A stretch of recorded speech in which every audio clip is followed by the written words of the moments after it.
Yeah, Orange. I thought it would be. Orange just looks sad when he hasn't styled his hair yet today. Like it looks like his hair's just given up on life. It's just an extension of his emotions. Hey, I managed to get through the entire Evangelion series without talking about hair. Are you proud of me?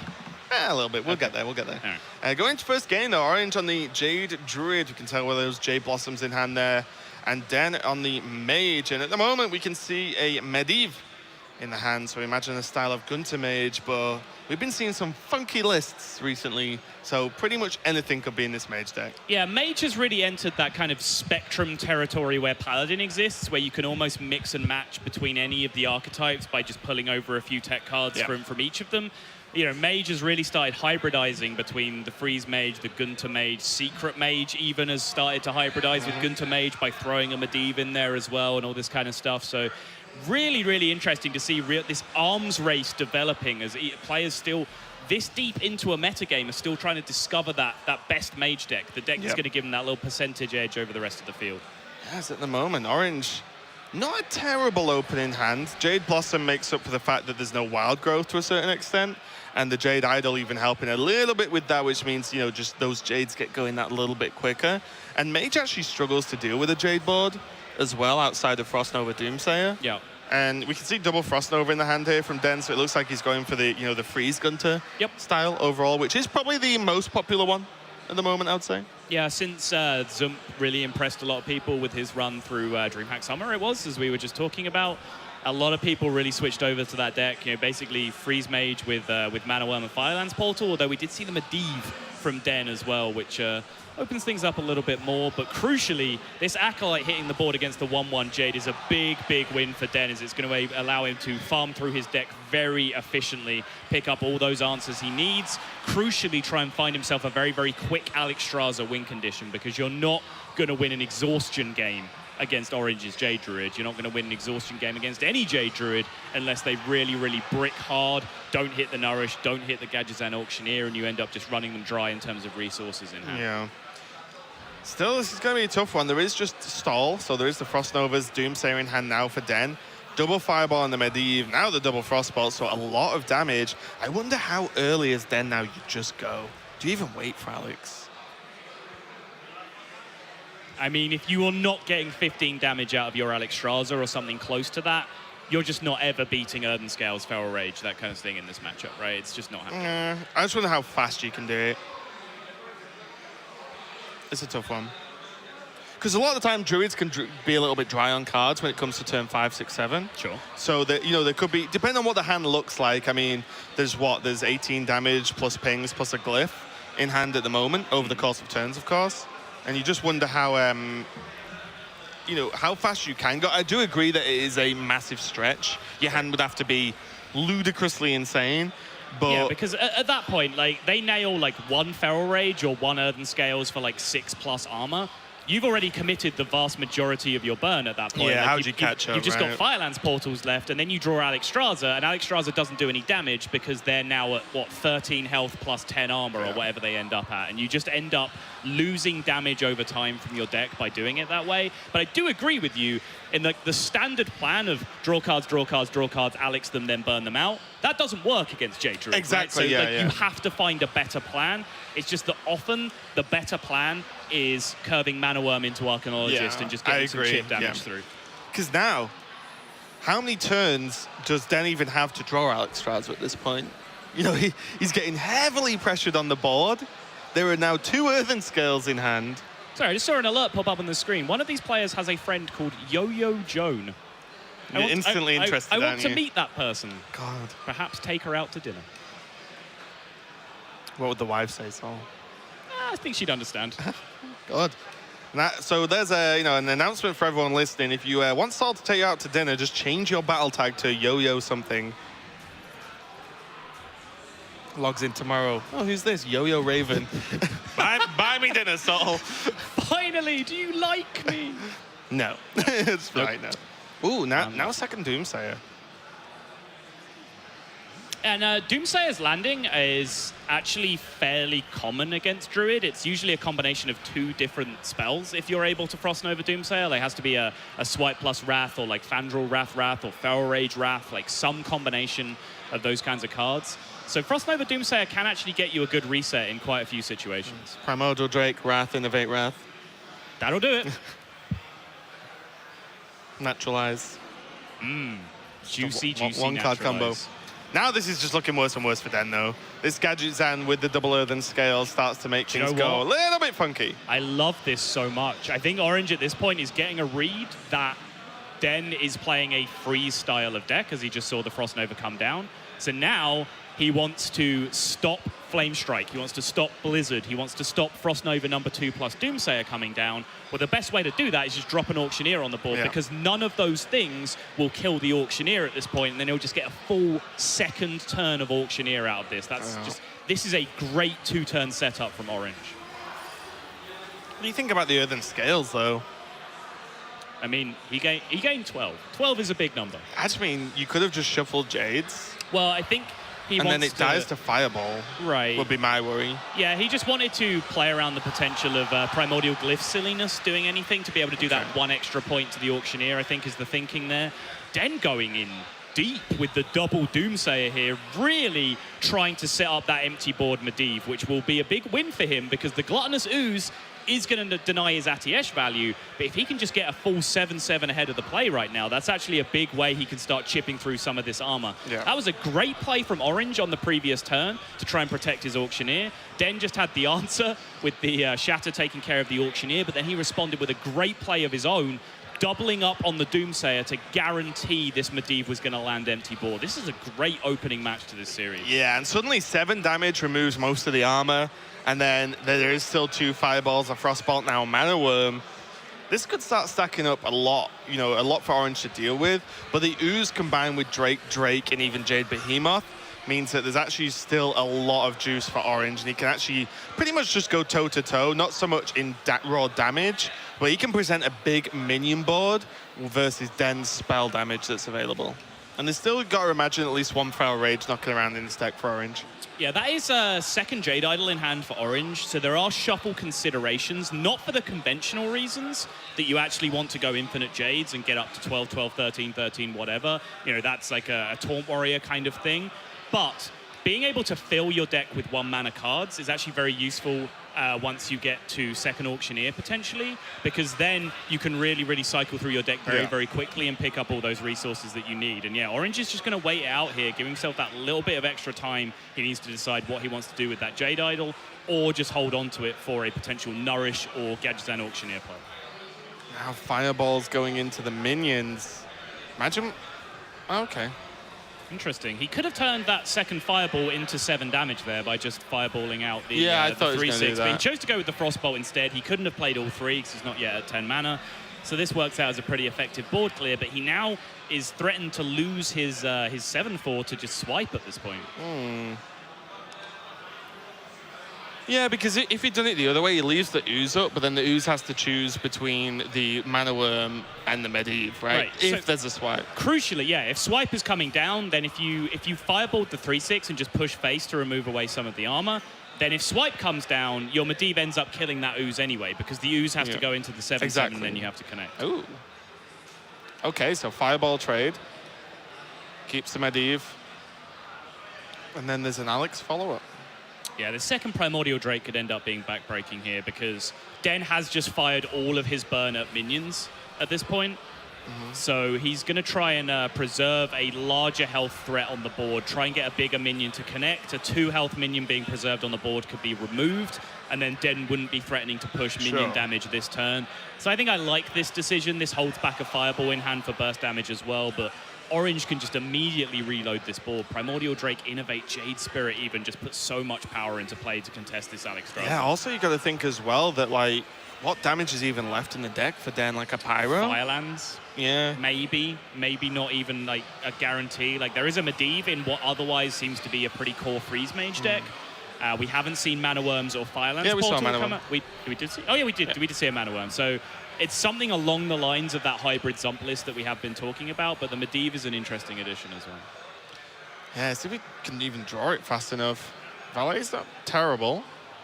It's just this Alex dies, and then you're just never keeping up with the Jades after this. Right. Pretty much exactly what Jade Druid does. just gets there, just survives long enough, and then the Jades become too big and get too much value to be able to be dealt with. Jade Druid has got a colossal buff for this tournament for multiple reasons. Well, for one reason, but it's a multiple faceted reason when it occurs to Jade Druid, because Quest Rogue was perhaps Jade Druid's worst matchup overall. So Quest Rogue probably being eliminated from the tournament with the nerf is a huge win. But then also the trickle-down effect of Quest Rogue being nerfed is that more people feel comfortable playing control decks. And then you just jam your Jade Druid into their control decks and you are looking in really, really good shape. I wouldn't be surprised if we saw Jade Druid as quite a high ban in this tournament. It would not surprise me either. Gadget's no way to actually deal with the Alexstrasza, so I wonder if we see the shuffle first to try and get a Wrath or a Swipe. Well, the problem is, if you shuffle, you're diluting your deck by 3 more cards, and you don't have enough mana if you were to draw Jade Idols to play more than 1 more of them and then actually be able to Wrath on the same turn. So it's not quite as simple as that. I'd expect to see the summon because, yeah, the shuffle doesn't actually increase your chances of hitting a playable Wrath this turn, right? Like, sure, you can hit more Jade Idols and cycle through, but it has to be off the first Jade Idol that you draw the Wrath for it to be able to be playable. Yeah. I was going to say, you do draw the card before the shuffle happens. Yeah. But yeah, then all the draws after that will be included. Double Feral Rage, frankly, can just be used as burst if he really wants it at this point to finish off post-Ice Block. Okay, so trades can happen, but how long can Den actually trade for? He's going to ignore the Jade. Just say, okay, let's do this. Oh. Wow. Do you just face tank the Alexstrasza? Has Orange drawn a single Wrath or Swipe yet this game? No. That's insane. I think he started with Swipe in his hand, but he threw it away. Okay. He is running Swipe. I wouldn't even mind Fandral Feral Spirit tank the Alexstrasza because it does 0 damage effectively because the Fandral. I hear you, but it does do 8, right? Like, it's 8 armor that you're not gaining to get out of range of any burn plan. I guess. I don't know. I would have liked an 8-8 on the board and not trade it into an 8-2. I mean, I think, like, okay, like, Fireball has been thrown at a minion. Second Fireball has been thrown at a minion. Fireland's Portal was thrown at a minion. A Frostbolt was thrown at a minion. Do you have to pop the block ever? Can you just heal for 16 at this point and then just never die? I guess, so the Jade Blossom makes this a little bit easier. But look, imagine this happened and there's no Jade Blossom in hand. And suddenly you might start falling behind. Sure. Because that's my worry. Whereas you just kill Alexstrasza, you go sort of neutral on damage, and because of all those burn spells have already gone to minions, you're on like 17 health, was it? Like, you're probably not going to die next turn, then you have another Feral Rage the turn after. Right. Like, you know, I think he probably would have been fine. There's a Rat, though, from Orange. But now he's facing down a bit of a scary board, to be honest. The Jade is, what, 10-10, 9-9? I think it's that big. It was because it was an 8-8, right? That traded into the Alex. The next one's 9-9. Right, sure, 9-9. Yeah. Okay, there's the swipe. Here come all the removal cards. Here comes every removal spell in Orange's deck. Yeah. It's going to go Jade Blossom, Wrath, the Mana Worm. Use this 9-9 now to contest the 5-6. That's 7 more damage that can be pushed. But Orange is at 27, and there's what, probably only a potential Pyroblast left in the deck now as damage from hand? And 1 Glyph, I believe. Okay. As an optional damage, I guess, or potential damage. So Den snaps the Blizzard. He understands this Draconid Operative has to connect multiple times to be able to end this game. Wrath would be the best draw for Orange. Yogg is not bad either. Yogg him? Nah, I think you can Nourish first. Really? How do you kill a 5-6 after you Nourish? Nah, just don't worry about it. That 5... all right. Wow. I mean, that's better than the alternative. Okay. That Silver Moon Portal looked nuts for a second there. Pyros? Oh, no. Okay. Just nails a Cthulhu. Just legendaries. Oh! Okay. No. Rampage. Oh, God. Oh, spectator, move the mouse. There, good job. That was really quick.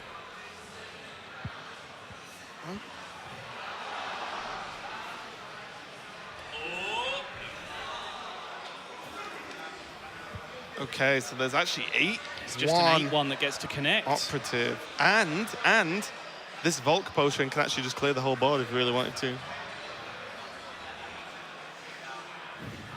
I wonder if playing Archaeologist is even necessarily correct there. I'm not sure how many cards Den has left. It does get an extra 2-3 in play that like continues to contest the board, but it pulls him one card closer to Fatigue, which might be Orange's win condition at this point, to just try and outlast the remaining Pyroblast and then kill Den on Fatigue. Huh.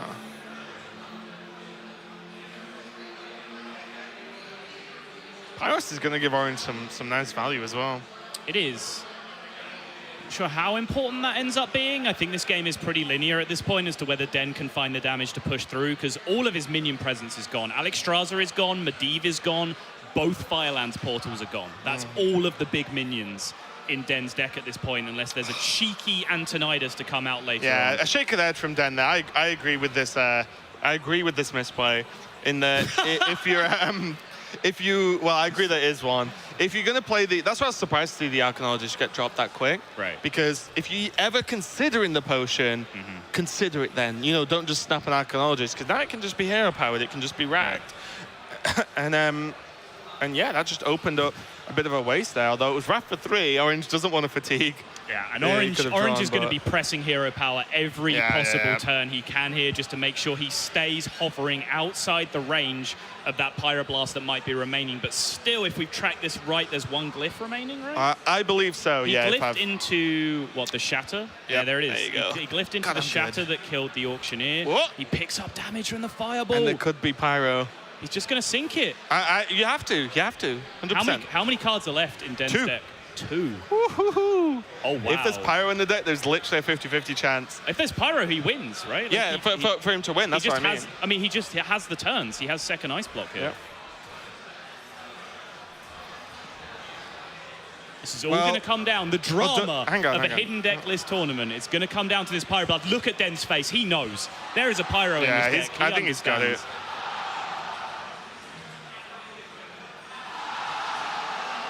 Almost out of cards. There's the Acolyte of Pain. So Ice Block gives him that 1 turn remaining he needs. This works out perfectly. He doesn't take the hit of Fatigue. So if that last card is the Pyroblast that we're theorizing, this game is over. Wow. What a game. Amazing. What a game, actually. Den's just laughing. I'm guessing because he's laughing, he's feeling good about this. He knows. He knows. This is a Pyroblast or a Fireball that we've forgotten, but I'm pretty sure both. It feels weird to not run Pyro. Yeah, there we go. I would have been genuinely shocked, because it's one of those like, ooh, hipster, he doesn't run Pyro. I'm like, no, ooh, feels bad. I think that's wrong. But Orange takes a loss with his Jade Druid, and now you've got to think, maybe the rest of this series is a bit of an uphill climb now that Jade Druid's gone. Den having a good win, though, versus Orange, going up against the DreamHack Summer champion, getting that 1-0 start and being able to play that mage again. You know, probably a deck he's very, very comfortable with. And just to come back to that, there were some real moments of great play in that game. The Auctioneer setup from Orange and then the response with the double Doomsayer from Den that I talked about were both beautiful. And some people might be saying, oh, well, you know, it came down to Glyph RNG in the end, right? Because he got that Fireball that he needed. But if you then factor in the ticks of fatigue that Orange actually took at the time. Yeah, he could have got there anyway. He needed 1 damage, right? So any source of damage from that glyph would have done the job, which is actually 43% to pick up any form of damage. That doesn't even include greater arcane missiles or arcane missiles. That's just damage that you can point at the face. So he was above 50-50 from that glyph to pick up the damage that he needs when you factor in the 2 missile cards as well. I do wonder if the phase tank move would have gained Orange enough damage to push the blocks way earlier, because he could have got a face hit in, because he didn't hit at all that turn, right? He wouldn't have procced on that turn though, right? So he wouldn't have changed the clock, because his minions... Did he proc the turn after though? His minions were like 10-10s and whatever, so as soon as a board was able to attack, he was going to beat the block, right? Yeah, I think so. Yeah. Okay. It is worth thinking about, though. It's difficult. I'm not sold that you're wrong on that. We'd have to go back and evaluate it. But let's go to this game, since we've started off now. That game was really interesting. It was kind of great. But now Orange is going to be moving over to his Paladin, and I believe we saw like very control-heavy stuff. And Orange actually played some pretty control Paladin in DreamHack Summer, and went with it.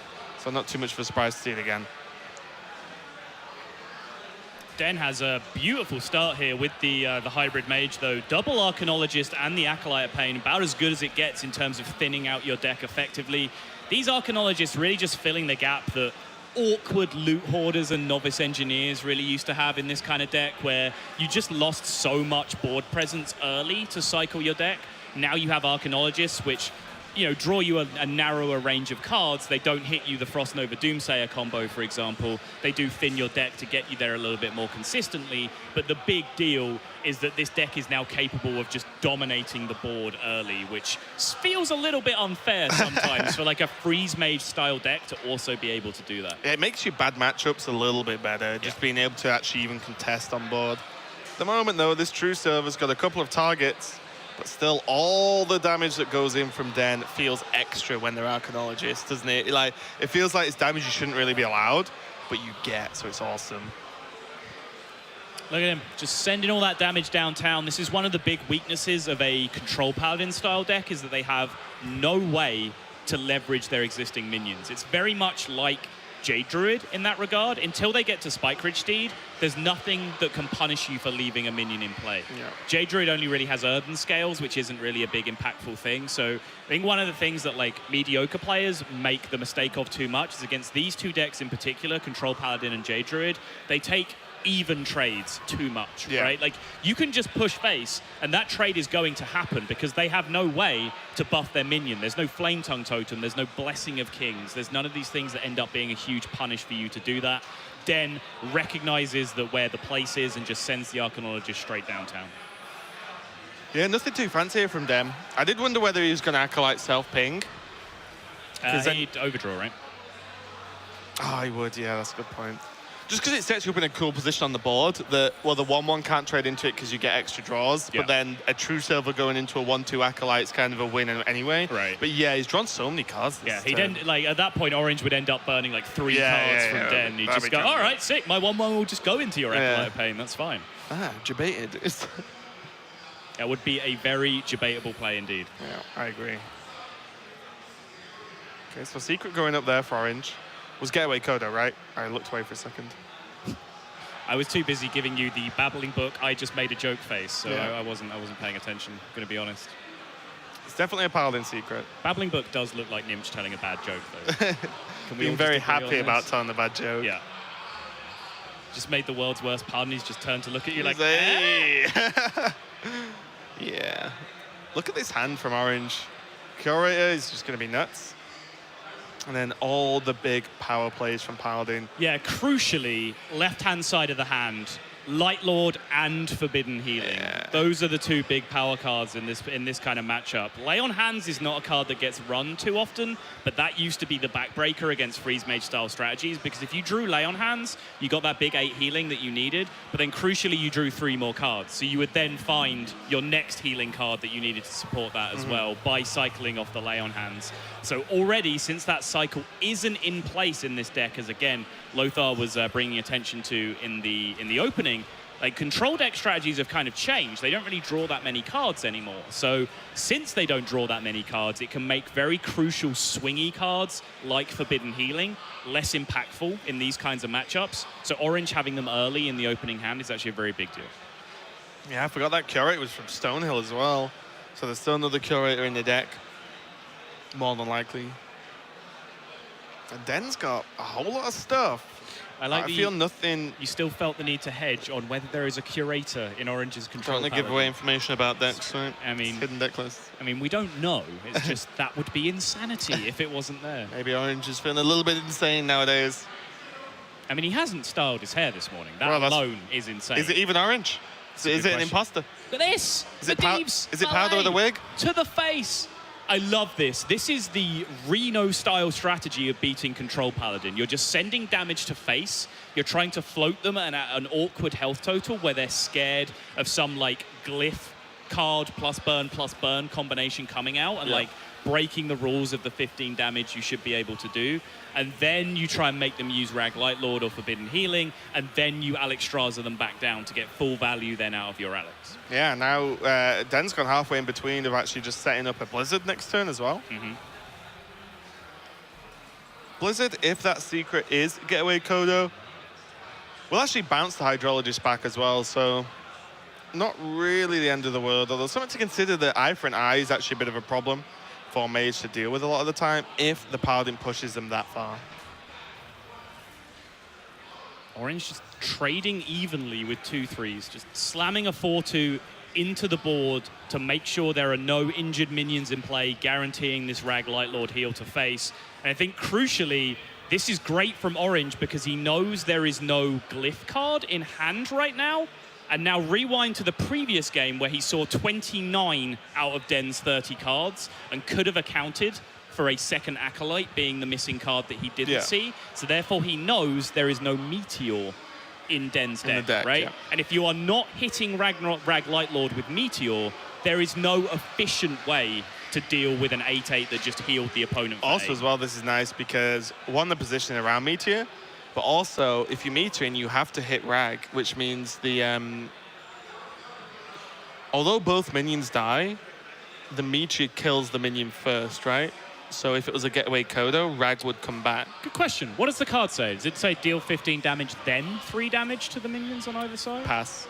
Don't know. That would be important. But that feels like the way it works, because the splash damage is what kills the Hydrologist, not the targeted kill that minion. I actually don't know, and I'm not going to guess. Okay, I'm going to guess, I think. Nah, I'll get it wrong no matter what I guess. Maybe it's a good way to find out what's right.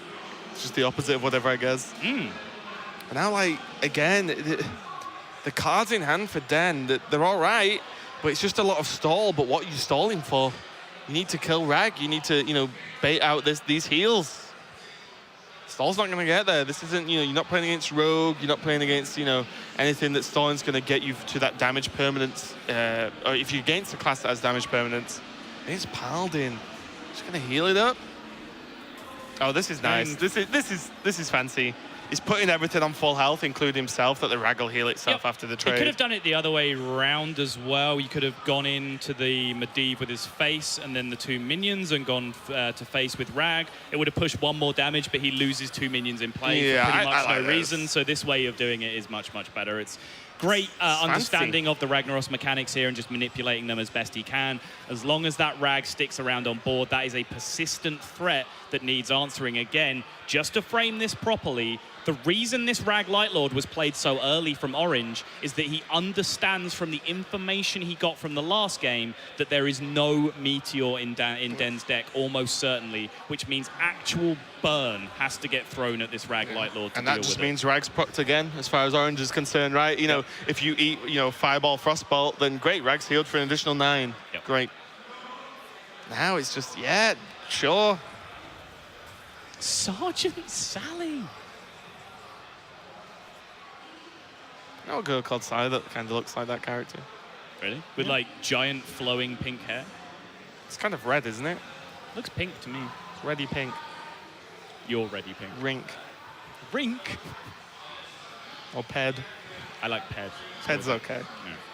It's kind of like those shoes. What was the shoe make? The pod that's read the same both ways? What's that called? When a word can be read backwards and forwards? Palindrome? Yeah. I'm sure it was pod. Lorinda or no? They were out when he was young. Well, pod would actually be more like an ambigram, right? Which is a thing that you can actually... It's like script that you can rotate and it still reads the same. Oh, sure. Yeah. Sure. Anyway, Hearthstone. I like our word discussions, actually. A pandigram. Is that what you said? Ambigram. Ambigram. Just making a pandagram. It's a message sent by a panda. Yeah. Okay, well, Blizzard, again, is just going to stall this out, but... what Blizzard does over Frost Nova is it damages other minions, which means Rag isn't as consistent. Correct. But Tyrion, Rag, now Hydrologist can just come down again. And again. Now there's 1 on the board and 1 in the hand. Crucially, that gives Orange just another role for another getaway Kodo that can get him his Rag Lightlord back, potentially, or just another Eye for an Eye, which can set up really strange win conditions for him through the ice block, so he doesn't really have to worry about an offensive strategy. Like, Hydrologist is actually a really, really powerful card in the matchup for Orange. Hydrologist in the hand is worth 2 on the board. Is that true? Yeah, because you get an additional secret's probably better than the minion. All right, checks out. Thanks. 2 Sunkeeper Tarims in hand. Not that this is really a matchup. This is normally a matchup where you've hero pad a few times, play Tarim, and then, you know, that extra damage as opposed to a board control tool. Yeah. Crucially now, this Doomsayer can go off. Den has actually done this very nicely. He could have gone for Frostnova Doomsayer earlier, but he knew he would have been vulnerable to Stampeding Kodo. On the turn where he went Mana Worm something Frostnova and got the Sergeant Sally, he could have gone Doomsayer that turn, but he saw a Curator get played, so he almost certainly knows there's a Stampeding Kodo in hand. Yeah. So he actually developed some 2-attack minions beforehand. Oh! Whiff. So he developed some smaller minions beforehand so that in his mind there were hopefully some 2-attack minions remaining on the board afterwards. Ooh. So Redemptions means that Ragnaros is going to come back. Gets an 8-1 Light Lord back. Yeah, if he even wants to play it though. If that was Getaway Kodo, oh my lord. So for those of you who don't know, Doomsayer goes off on your opponent's turn, which means secrets go off, which means a Getaway Kodo would mean Ragnaros bounced back to orange hand, but he didn't get it. And now Ten's just like, look at this. Okay. Yeah, let's just rewind 6 or 7 turns to where Den was just firing burn at face. Slight diversion for the Ragnaros Light Lord for another 5 or 6 turns. It's like, all right, dealt with that. Back to the burn plan. Honestly, playing Violence Portal with a Atish down is one of the most powerful turns you can do. It's huge, yeah. It's insane. Do you know what it reminds me of is the Inkmaster Solia Firelands Portal, Inkmaster Solia 10 mana Kazakus Potion, just like in terms of overall power level. Yeah, it's kind of nutty. Now, Orange needs to piece together a way to clear this board, doesn't? Oh, that is equality in the far left. Yep. So you know what? Equality Drake go. Quality Drake starts slapping with that Ashbringer. Looks good to me. Yeah. Quality Drake is nuts. It's like, guys, do you like Pyromancer Equality combo? Now, bear with me here, but what if your Pyromancer didn't die, but was instead a 4/8? Dragon with Taunt. Yeah. Imagine if the Drake actually was clear your opponent's side, clear the board like a Deathwing effect, but it was 10 mana. Those are some sick glyphs, by the way, for Den. Picks up a secondary fireball to the 1 in hand, giving him now, what, 6, 12, 18 total damage plus pings, plus the Pyroblast, 28 total, plus an Arcane Intellect to go digging now for the second Firelands Portal, I believe he still has left. The Alexstrasza. Alexstrasza as well. Because he needs to, like, draw Alexstrasza, play Pyroblast, get him to heal, play Alexstrasza, then kill him. That is like a 4 or 5 turn setup.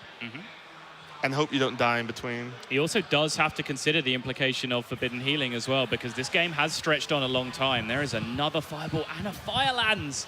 So much damage here.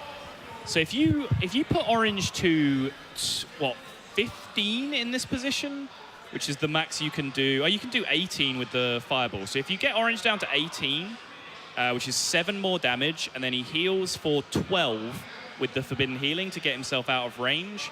So you have to do 37 total damage from this position after spending 7, and you have, what, 18, 21, 24, 34, 39 damage. So you can beat Forbidden Healing from this point if you set it up properly, I wonder, just with the burn that you have in hand. Is next turn, like, Frostbolt, Ping, ever worth?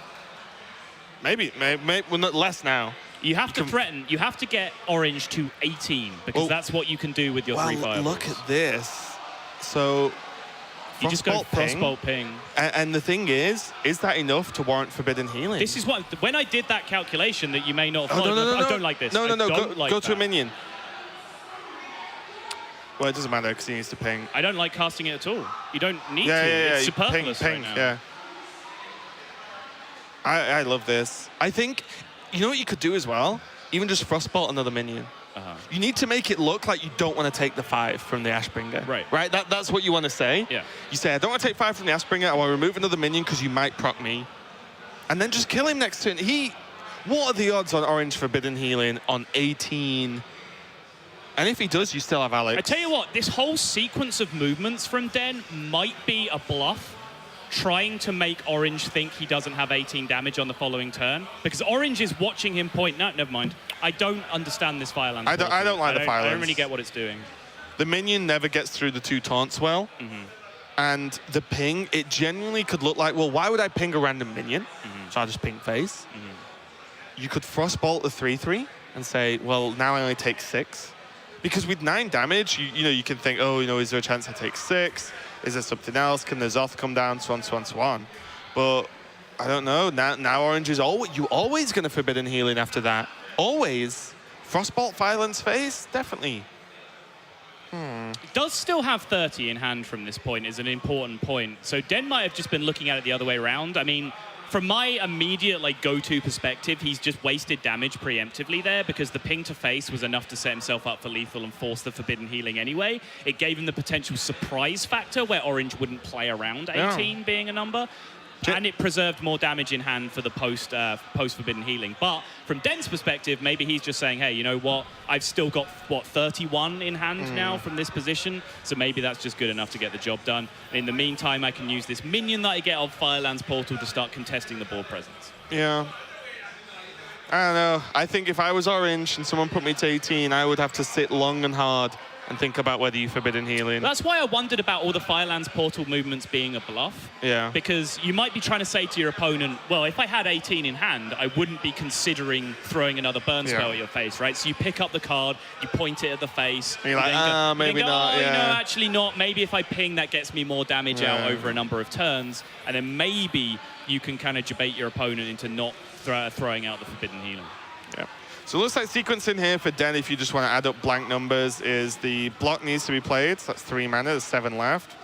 So you could just fireball. Well, crucially, that's Den's last card. So Ice Block does not, in fact, keep him alive. He just loses.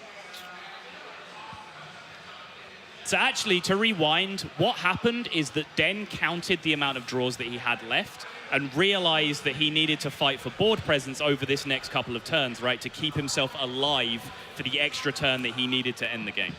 Wow. So actually, knowing now exactly when Den was going to run out of cards, that his play actually makes sense. I still would have gone for it. I would have wanted to put orange in that position of saying, you're on 18, all I did was Frostbolt when you had an Ashbringer equipped, plus ping, and then I would have Frostbolted another minion. Yeah, I would have full role-played that turn. I don't think you ever Frostbolt another minion because then you are throwing away potential damage. And crucially, that Frostbolt is the cheap spell that you need, which when you factor in the extra information that you actually have a limited number of turns to live, that Frostbolt's crucial as a 2-mana card that you can squeeze I would have wanted to play it so the orange might not think, well, hang on, 2 Frostbolts are gone, so there's no 15. That doesn't change anything, though, right? That doesn't change an 18. No, but even it might make him not heal even more. You know what I mean? I guess it does. If you use a Frostbolt in that spot, then you can't go Fireball, natural Frostbolt from Primordial Glyph for 18. So I don't know. It's what I would have done. I'm not saying it's 100% right, but I like in those positions really making your opponent think about what do I even have to play around? If I Forbidden Healing now and he has Alex, do I just lose? Pirate Warrior versus Control Paladin, by the way, but we're not done talking about this yet. This series, man, is awesome. I know, it's been really good so far. So when I said that Den's line of thinking made sense, I honestly struggled to find a real justification for the Firelands Portal at first.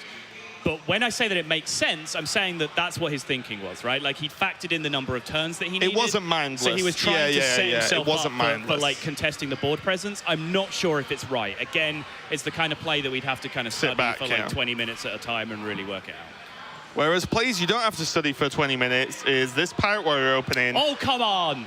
Pirate Warrior is a noble deck for gentlemen. No, I like it. I just mean the strength of this opening means that you've got great plays every turn. Yeah. You know, there's not too much to consider. And I think even with the way the hand is looking and this hook equipped, you don't even need to think about cultist versus captain too much, in my opinion. I think you just go captain. It just puts way more power on the board, makes them way more awkward to deal with. Captain effectively adds 3 damage to your next turn and has taunt, more or less. Yep. So I like it. You don't need extra 1 hit on 1 attack on your hook. Hand's looking sweet. Orange gonna go and coin Aldor Peacekeeper here potentially, maybe even coin Acolyte. Trying to, I mean, coin Acolyte makes some sense just to try and fish super hard for the equality that it looks like you might need at this point. Slamming Pyro? He's gonna go Pyro instead and just coin to clear out the 1/1s. Okay. Yeah. Playing around South Sea Captain at this point. Now we might see Cultist. Yeah. You know, like the board state has changed. Oh my lord. Huh? Nope.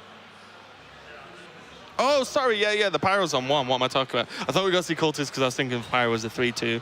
But yeah, you can You're dumb. I am dumb. But you can just see the hook there. So yeah, this is also just fine. This gives Den an additional turn or so to draw a weapon, which then he does want to combo with. Yeah. But also, just have to think about, you know, maybe he's running low on Pirates now. So do you just take the value when you can get it here? Nope. Oh, now we have a plan. Oh my. Okay. Okay. Interesting. My only slight concern here is when exactly you intend to kill that Aldor. I guess Den is counting that his clock comes down to before turn 6 at this point. Obviously, you don't want a minion sticking around on the board going into turn 6 because Spike Crush Steed just ends up being backbreaking.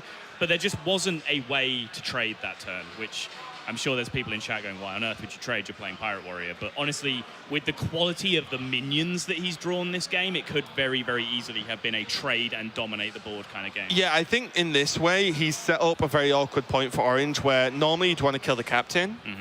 So you trade into the captain, then in Den's view, he has lethal because he has Arcanite Reaper plus 8 damage. So that's exactly 13. Obviously, there's Stonehill that's going to come down, so Orange gets to be able to defend against that. Because the Raider would lose 1 if the Oh, that's true. Yeah, she's actually 1 off. Maybe I did like the trade, to be honest. No, I'm kidding. It's going to be a very long day if this keeps up, Sol. It's going to be my new catchphrase. My new catchphrase is, not casting with Sol anymore. And then what would the world think? They'd be very upset. I know. People would have to just reevaluate their worldview. Yeah. It would just feel wrong. Did you see Twitch chat when I like had my dehydration thing and Rob filled in? Like the first comment in Twitch chat was, "Yay, no more bickering." Brilliant. By the power of friendship. Yeah. Yeah. Do remember that when you couldn't be asked casting the last game in China. Okay, well, this is really funny. If you look at this hand from Orange, it's just like Twilight Geomancer, Pompous Thespian, just like any cheap taunt to just throw in the way. I mean, yeah, he's literally just trying to put slightly irritating walls in the way so that then he can find his way to Primordial Drake. Then maybe Primordial Drake sticks to the board. He can then 9 mana Forbidden Healing behind that if it sticks. He is like, a lot of turns away from Drake. He's a long way away, especially in the face of this Arcanite Reaper threatening to end the game right here and right now. But Consecration can be paired with Pompous Thespian. That's still not enough to be able to answer the board state. Forbidden Healing would heal for 12, pushing him back up to 14, and there is a lot more than that staring him in the face. So Orange, after running through all those permutations that I just did, says, you know what, Den? You win this one. 2-1. Pirate Warrior picks up the win. Yeah, and, you know, Pirate Warrior, obviously highly aggressive deck, and a lot of the time the deck is built to draw like that, to be completely honest, you know, and he had 2 Cultists and never played them, and Cultist one of the best cards in the deck. That's how strong that opener was. Yeah. And also, you know, we talk about the Paladin. Great control deck, great late game deck, has some great anti-aggro tools, but versus that kind of aggression, like, don't think so. So the real breaking point there for Orange in terms of a thing he could have done differently is that turn he really agonized over, turn 2, where he ended up just going Pyro, Coin to clear out the 1/1s. He could have coined out Acolyte of Pain to try and dig harder for Equality. He never drew Equality, so he probably wouldn't have got there in time anyway, but it's a divergent path that he could have gone down. Even coining out Stonehill Defender at that point and trying to chain taunts a little bit earlier. Like, there were some things that maybe Orange could have done differently, but the power of the Pirate Warrior draw there, as you said, was probably going to be good enough to get through regardless. I'm going to be very interested, and it is something that, especially with DreamHacks, because it's a big Swiss tournament, is that how lineups end up performing. Because, you know, we see from Dan, Pirate Warrior, probably not the most expected deck in the world. Generally everyone's thinking control is going to be king. Because of the quest right yeah. nerf, right? Yeah. Whereas, you know, maybe that's the reason to play these aggressive decks, although not when you draw patches. So then getting the rough end of the stick versus the previous game there. But still, you know, I actually would love to see how strong Pirate Warrior, you know, any other highly aggressive decks are going to end up being in this tournament, because if everyone's expecting control, you build your control decks to beat control, which means they get greedier and greedier. Speaking of greed, Den here opting potentially not to kill a mana worm in order to set himself up for a Blood Cell Cultist on the following turn, buffing up this Fiery War Axe and getting more value, which, don't get me wrong, upgrading Fiery War Axe is pretty much how you win this matchup single-handedly, because you kill Mana Worms, Arcanologists, Medivh's Valets, Kirin Tor Mages. You kill every minion in the deck apart from Cabal Crystal Runner, pretty much, with a Fiery War Axe. But it's a little bit risky. You know, if a Frostbolt is coming out, it's Frostbolting the 5/3 here, so all you do is take a little bit of extra damage, and then you can Fiery War Axe the Mana Worm on the following turn. So maybe, like, when the downside of the play is that low, maybe it's worth going for. He's just going to wait. The other tentacled elephant in the room right now is that Patches the Pirate was drawn on the turn where Den was about to play his first Pirate of the game, which is the most tilting experience in Hearthstone. The most? Yes. Don't know, turn 1, 10-10 Van Cleef tilts me. Nah, that's just, I mean, that's so unlikely that it's comical, right? Like, you just laugh at it and you move on. Nope. All right. I just die and then I move on. Still these draws, minus the patches, of course, not too horrendous here. Den can finally get the upgraded War Axe in. He's not even in a bad position. Yeah, and considering how much of a mess that opening was for him, he's looking pretty good. The Infinite War Axe plan and the weapon management here has been perfect. He took extra damage from a Mana Worm for a couple of turns to get to the point where he could chain Patch's Cultist into Greenskin and just always have this upgraded Fiery War Axe equipped. This is something, when we were at the Wild Open recently, I was watching Control playing a lot of Pirate Warrior in Wild, just on ladder preparing, and his weapon management with that deck in Wild is insane when you like factor in Death Spite as well. Yeah. You have to consider like what turn you want the Death Rattle to go off. Like deciding which turns you swing on and don't, like also weighing that up against a lot of the time you're just leaving a minion alive just to hang around on the board because you want to hold on to a War Axe. It's actually one of the toughest things to navigate with Pirate Warrior, and I think Den has done it very, very nicely. I agree, and especially that this has not been natural plays. No, you know, he just left the Mana Worm. Yeah, exactly, and opened himself up to Frostbolt punish. Yep. And you know, definitely not natural. This Blizzard from the Babbling Book is going to get the work done though for Orange, because, as I was about to say, Den is kind of just running away with this game at this point. This Infinite War Axe is looking pretty awesome. You know, even just hero power now, like whatever, because the Call-Cron just opens up additional damage. And yes, Orange Blizzard stalled. Needs another 3 Blizzards. And maybe he gets there. Meteor? Okay. Meteor clears. Yeah. As too many people, in my opinion, use. It'll get him there. Or we'll get there. You're getting triggered by Hearthstone cliches? I get... One thing that kind of frustrates me is the whole we thing. Yeah, we really should have done this. Well, there's only one player playing the game at the moment, so he probably should have really done that. Or she, of course. Now we see the good old silence on the Babbling Book. Common play. Yep. Just want to shut him up. I mean... he looks like he's just telling terrible jokes. Yeah, if Nimsh is going to keep telling bad jokes, you just got to slam that Spellbreaker on them. That's what's funny about Spellbreaker and Pirate Warrior, right? Is that a 4-mana 4/3 really isn't horrendous to play. It's pretty bad. It's shaped in the right way, though, right? You know, but it's not like playing an Eater of Secrets in a Pirate Warrior is deck. shaped in the right way, but it's also shaped in a very clear direction. You already played 2, though. Yeah. It's not like you sacrificed a Call-Cron. Right. But like, I just mean, if it was, you know, like a 4-mana 2/4, like Eater of Secrets, then that's really bad. You know, if you have to drop that tech card and not hit anything with it. If it wasn't for Primordial Drake and Spikeridge Steed in the meta, there's like 20 other minions I'd rather play than Spellbreaker. Oh, I agree. Yeah. I agree. Heroic Strike. What did you just give? Oh, Heroic Strike. Yeah. Sure. Damn, that Blizzard off Book plus Meteor really helped Orange out this game. Den might just not get there unless he rips a Reaper off the top. Orange's hand is pretty dead, though. He's snapped whatever that draw Valet. was. Quite, Valet Which is huge. Yeah. Means he keeps the board present. So now, as the Pirate Warrior from Den, you are pretty much said, I have to Reaper, and I have to get him quick, and there's probably an Ice Block knocking around. It's like Orange is going to be able to even this up.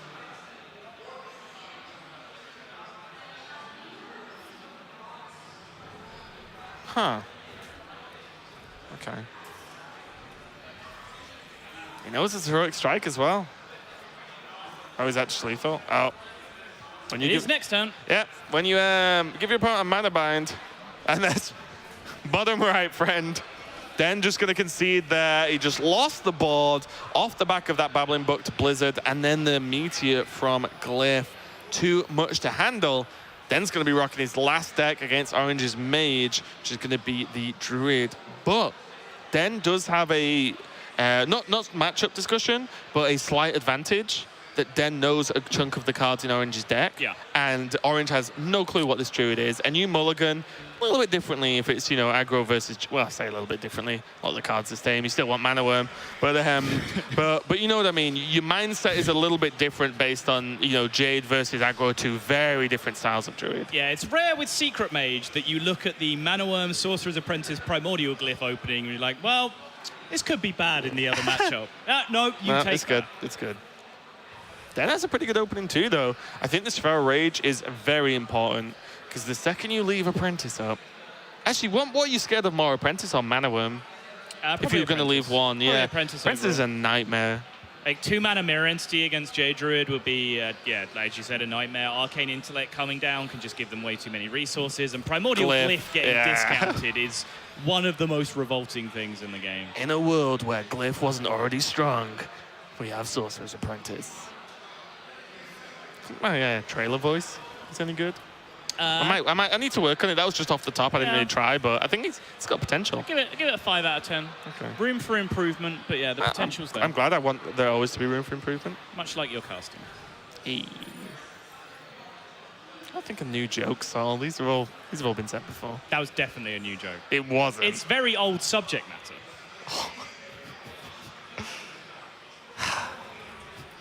Okay. Thought we had a good time in China. But it's all changed now that we're back on EU turf. You know what they say? What happens in China stays in China. No comment on that. Moving on to the actual game of Hearthstone we have in front of us. Now there are options. The coin's going to be used to check for a counterspell. It's going to proc it. You never play counterspell when there's a coin in hand, Raven. What does Orange do? Yeah. It actually floated. It would have even only really opened up. Oh, it would have opened the wild growth, I guess, if it wasn't counterspell. But still, there's probably better turns to coin into. Meet it again for Orange. Gonna be really nice. Yeah, serious point. I think Orange was just like fine with playing counterspell there because even if it was coined to beat it, which is I explained in game 1, like it doesn't actually always happen. It was still blocking coin IL. And coin open crystal runner. Yeah, right, exactly. That's the thing, like, you have cards that get cheap if you play secrets. You get like, well, this is not the optimal time for a secret. Right. So now I'm going to sit with this, 6 mana 5/5 in hand for no reason. Yep. Now he can actually play a secret and the runner. A real life mana bind, Raven. I always knew I liked Orange. Do you remember how much I love Mana Bind when it got announced? Yeah, you said the card was going to be nuts. Yeah, I genuinely thought it was. You're dumb. This is not the good way to start the start of DreamHack Valencia. I'm sorry. It's hot. It's making me a bit delirious. I apologize. So delirious means you talk about things that you think are right, but in fact wrong. So I am in fact not dumb. Yeah. Double secrets can be played now. I do like double secret this turn, actually. Oh, Firelands is tempting. Firelands is very tempting. It's like double secret when, your opponent has probably no clue what those secrets are at this point because they've seen Book, they've seen Glyph. Then, it could be really wonky for Den to deal with. And if he wants to go, swipe into hero power to deal with a 5/5, that is actually going to get soaked by the Spellbender. Yep. Oh, Servant of Kalimos. Card that we might see a little bit more of later on, depending on people's deck building decisions. Only Mage could play Jades. Yeah. That should be a sick deck with Pyros and stuff. If anyone didn't see my tweet, if you're curious about the Servant of Kalamos thing, as long as I've done the maths right, which I'm pretty confident about, you are 53% to get Jade Spirit in Druid and Rogue now of Servant of Kalamos, and 20% for Shaman, which is kind of frustrating because the Jade Spirit Servant of Kalamos thing is most a natural fit in Shaman, but it's the most unlikely. Because there's the most elementals, yeah. Actually, when I talked about the elemental change for Jade Spirit being a big deal, I got told it wouldn't make much difference in elemental Shaman. I was like, oh, interesting. Who told you that? Nobody. Okay. As in, no one we know. Okay. Oh, I do like getting the mana bind down. Although, what are you expecting on 10? Almost anything, I guess. I mean, do you want to play a mana bind or do you want to draw 2 cards? That's my question. Actually, I don't know. I mean, you could draw later and have more mana spare. Next turn, yeah, you'd have more mana spare to actually do something with the draws, right? Yeah. Because if you're always just playing the Crystal Runner, would you not rather get mana bind down, Crystal Runner, and ping? Sure. How big are the Jades actually for Den? There we go, 5/5. Okay, right, good memory skills there, Sol. Thanks. Ooh, okay. Crucially, Orange is keeping tempo here, and the first Arcane Intellect hit into a second Arcane Intellect. I don't know whether the reason Orange isn't playing Mana Bind here is that he recognizes that he's actually quite low on resources right now and like in danger of getting ground out by Den, and he's trying to line potentially that up against a Nourish turn from Den, just to try and get himself those extra resources that he might need. That would be very, very ambitious if it was the case, but it is looking like Den might just turn the corner here in terms of locking this game out. Yeah, there was even an option there where actually just the whole turn could have been played as it was played, except the 2/3 bursts from the Valet could have gone on the 5/5, and then the Crystal Runner and Ping goes onto the 3/6. I guess that does open you up quite significant, or open the Crystal Runner up to a volcanic, Primordial Drake though. So I guess there's a reason just getting the damage in. This turn's going badly for Den. It's not he quite played working out as intended. Okay. Working as unintended. 7 damage. Fireball is lethal. Oh, Antonidas with 0 mana, Earthen Scales, and the Arcane Intellect. That is a reason, by the way, to go ahead and Arcane Intellect on the previous turn, because you actually have those expensive cards like Antonidas that you can then hit on the following turn and try and tempo out with. But that looks like it is very much going to lock Crystal up this Runner game. too. Another 0 mana 5/5. He wants to just clear the board here, leave Antonidas on its own.